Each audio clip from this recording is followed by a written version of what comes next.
Bismillahirrahmanirrahim. Assalamualaikum warahmatullahi wabarakatuh. Perkenalkan, nama saya Ahmad Sodikin SPD, guru SDN 2 Sekotong Timur. Saat ini saya sedang mengikuti program PPG Darjat 2023 angkatan kedua. Nah, kaitannya dengan itu, ada masalah-masalah yang saya temukan di saat saya mengajar di kelas atau masalah-masalah yang saya temukan di sekolah. Adapun masalah itu adalah di sini siswa belum bisa menghitung penjumlahan bersusun pendek. Nah, ini yang saya temukan di kelas saya pribadi. Nah, langkah apa yang bisa saya lakukan Ibu Guru WD Sulastri?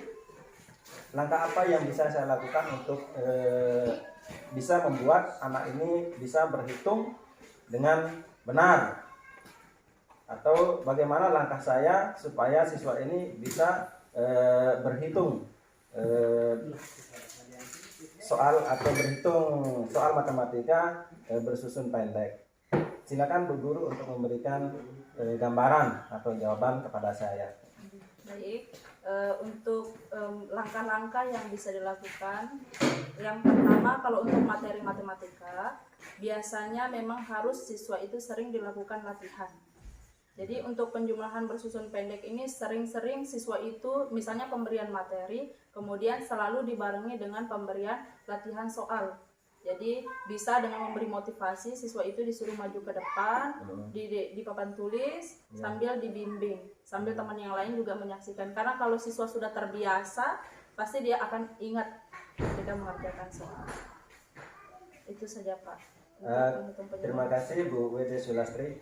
Kemudian yang kedua, 4.2, di sini ada masalah juga yang saya temukan di saat saya sedang melakukan pembelajaran di kelas.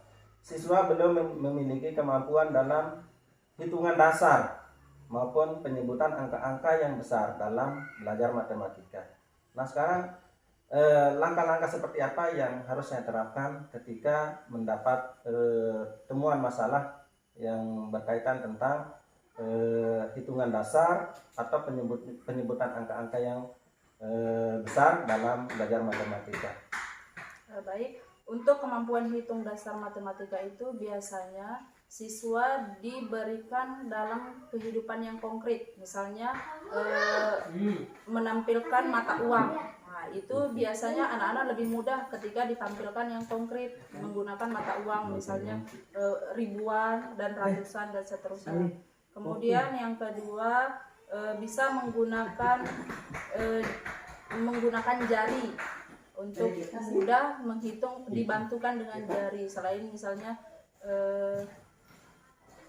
selain misalnya dengan menulis tapi juga, atau menghafal, biasanya dengan supaya tidak lupa juga dibarengi dengan menggunakan jari matika biasanya. Hanya itu Bu Guru. Terima kasih atas jawaban yang diberikan kepada saya, semoga bermanfaat.